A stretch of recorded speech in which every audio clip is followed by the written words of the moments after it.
അക്ഷയം എന്നാൽ ഒരിക്കലും ക്ഷയിക്കാത്തത് എന്നാണ് അർത്ഥം.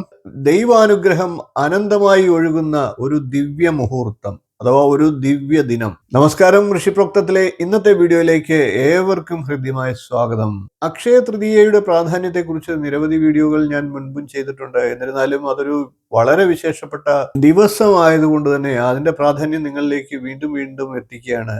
2026 അക്ഷയ തൃതീയയുടെ പ്രാധാന്യവും അതുമായി ബന്ധപ്പെട്ട് ചെയ്യേണ്ട കാര്യങ്ങളുമാണ് ഇന്നത്തെ വീഡിയോയിലൂടെ പറയുന്നത്. ഇന്ന് നമ്മൾ അറിയാൻ പോകുന്നത് അക്ഷയ തൃതീയയുടെ മഹത്തായ പ്രാധാന്യമാണ്. ഈ ദിവസം പുണ്യകർമ്മങ്ങൾ ചെയ്യേണ്ട ദിവസമാണ്.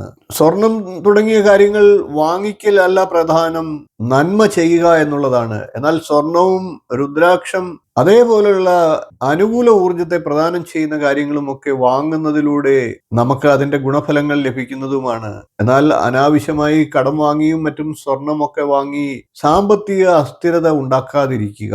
രുദ്രാക്ഷധാരണം, രത്നധാരണം, മന്ത്രജപ ആരംഭം, ദാനം, തീർത്ഥാടനം എന്നീ കാര്യങ്ങൾക്കൊക്കെ അക്ഷയ തൃതീയ ദിവസം വളരെ ഉത്തമമാണ്. പുണ്യകർമ്മങ്ങൾ ചെയ്യുക എന്നുള്ളതാണ് ഈ ദിവസത്തിലെ ഏറ്റവും മഹത്തായ സന്ദേശം. വൈശാഖ മാസത്തിലെ ശുക്ലപക്ഷ തൃതീയയാണ് അക്ഷയ തൃതീയ. 2026 അക്ഷയ തൃതീയ വരുന്നത് ഏപ്രിൽ 19 എന്നാൽ ഈ വർഷം വൈശാഖ മാസം ആരംഭിക്കുന്നത് ഏപ്രിൽ 21 ശരിക്കും ഈ വർഷം വൈശാഖ മാസത്തിൽ ശുക്ലപക്ഷ തൃതീയ വരുന്നില്ല എന്നുള്ളതാണ്. അതുകൊണ്ട് തന്നെ വൈശാഖ മാസത്തോട് ഏറ്റവും അടുത്ത ദിവസം അക്ഷയ തൃതീയയായി കൊണ്ടാടുന്നു. അതാണ് ഏപ്രിൽ 19 അക്ഷയ തൃതീയ ആകാൻ കാരണം. അതായത് ഏറ്റവും ആദ്യത്തെ തൃതീയ എന്നർത്ഥം. പൊതുവെ പ്രഥമ മുതൽ തന്നെ വൈശാഖ മാസമായി കണക്കാക്കാറുമുണ്ട്.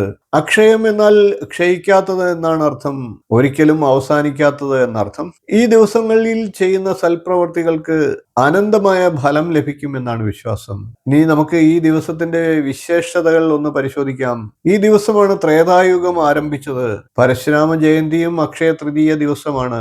അതായത് മഹാവിഷ്ണുവിന്റെ 6ാമത്തെ അവതാരമായ പരശുരാമൻ ജനിച്ചത് ദിവസം. ഓം ജമദഗ്നിയായ വിദ്മഹേ മഹാവീരായ ധീമഹി തന്നോ പരശുരാമ പ്രചോദയാത്. കൂടാതെ ഈ ദിവസത്തിന്റെ മറ്റൊരു പ്രത്യേകത ഭൂമിയിലേക്ക് ഗംഗാദേവി അവതരിച്ച ദിവസം കൂടിയാണ്. ഗംഗേ യമുനേ ചൈവ ഗോദാവരി സരസ്വതി നർമ്മദേ സിന്ധു കാവേരി ജലൈസ്മിൻ സന്നിധിം കുരും. കൂടാതെ അക്ഷയപാത്രത്തിന്റെ മഹത്വവും ഈ ദിവസത്തിലാണ്. ശ്രീകൃഷ്ണൻ ദ്രൗപദിക്ക് അക്ഷയപാത്രം നൽകിയത് അക്ഷയ തൃതീയ ദിവസമാണ്. ഒരിക്കലും വറ്റാത്ത സമൃദ്ധിയുടെ പ്രതീകമായിട്ടാണ് അക്ഷയപാത്രത്തെ കണക്കാക്കുന്നത്. ഈ ദിവസവും അതുതന്നെയാണ്. അനന്യാശ്ചിന്തയന്തോ മാം യേ ജനാഹ പര്യുപാസതേ തേഷാം നിത്യാഭിയുക്താനാം യോഗക്ഷേമം വഹാമ്യഹം. നമസ്തേസ്തു മഹാമായേ ശ്രീപീഠേ സുരപൂജിതേ ശങ്കചക്രഗദാസ്തേ മഹാലക്ഷ്മി നമോസ്തുതേ. സ്വർണം തുടങ്ങിയ ആഭരണങ്ങൾ, വസ്ത്രം എന്നിവയൊക്കെ ഈ ദിവസം ദാനം ചെയ്യുന്നത് ഉത്തമമാണ്. മഹാലക്ഷ്മിയുടെ അനുഗ്രഹം ലഭിക്കും. അവരുടെ വീട്ടിൽ സമൃദ്ധി ഉണ്ടാകുന്നതാണ്. ഭാവിയിലേക്ക് ഒരു സുരക്ഷിത നിക്ഷേപവുമായി ഇതിനെ കരുതാം. എന്നിരുന്നാലും കടം വാങ്ങിച്ചൊക്കെ ഇങ്ങനെയുള്ള കാര്യങ്ങൾ ചെയ്യുന്നത് ഒഴിവാക്കുക. ശുഭകാര്യങ്ങൾക്കാണ് മുൻതൂക്കം. ഓം നമഃശിവായ. അതേപോലെ തന്നെ രുദ്രാക്ഷ ധാരണത്തിനും രുദ്രാക്ഷം വാങ്ങുവാനും ഒക്കെ ഈ ദിവസം വളരെ വിശേഷമാണ്. അതിലൂടെ നെഗറ്റീവ് ഊർജങ്ങളിൽ നിന്ന് സംരക്ഷണം ലഭിക്കും. മനസ്സിന് സമാധാനവും ആത്മീയമായ ഉന്നതിയും ഉണ്ടാകുന്നതാണ്. ഈ ദിവസത്തിൽ പ്രത്യേക മുഹൂർത്തം നോക്കാതെ തന്നെ രുദ്രാക്ഷം ധരിക്കാവുന്നതാണ്. അതേപോലെ രത്നധാരണത്തിനും ഉത്തമമാണ്. ആദിത്യായ ച സോമായ മംഗളായ ബുധായ ച ഗുരുശുക്ര ശനിഭ്യശ്ച രാഹവേ കേതവേ നമഃ.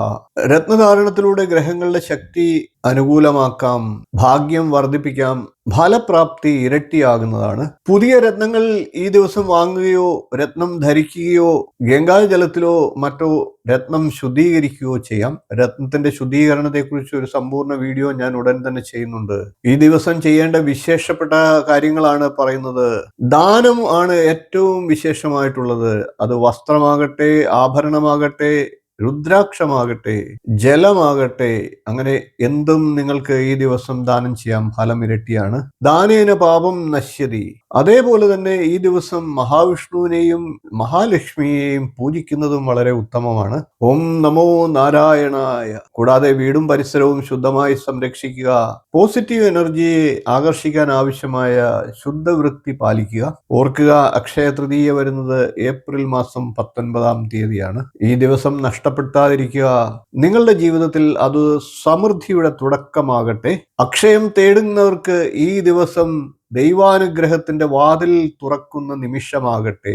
ഈ വീഡിയോ നിങ്ങൾക്ക് ഇഷ്ടപ്പെട്ടുവെങ്കിൽ ഒന്ന് ലൈക്ക് ചെയ്യുക, ഷെയർ ചെയ്യുക, ചാനൽ ഒന്ന് സബ്സ്ക്രൈബ് ചെയ്യുക, നിങ്ങളുടെ അഭിപ്രായം കമന്റായിട്ട് അറിയിക്കുക. ഹരേ കൃഷ്ണ. ഓം നമോ നാരായണായ. ഇനിയും ഇതുപോലുള്ള നല്ല നല്ല വിഷയങ്ങളുമായി നമുക്ക് വീണ്ടും കാണാം. നന്ദി, നമസ്കാരം, ശുഭദിനം.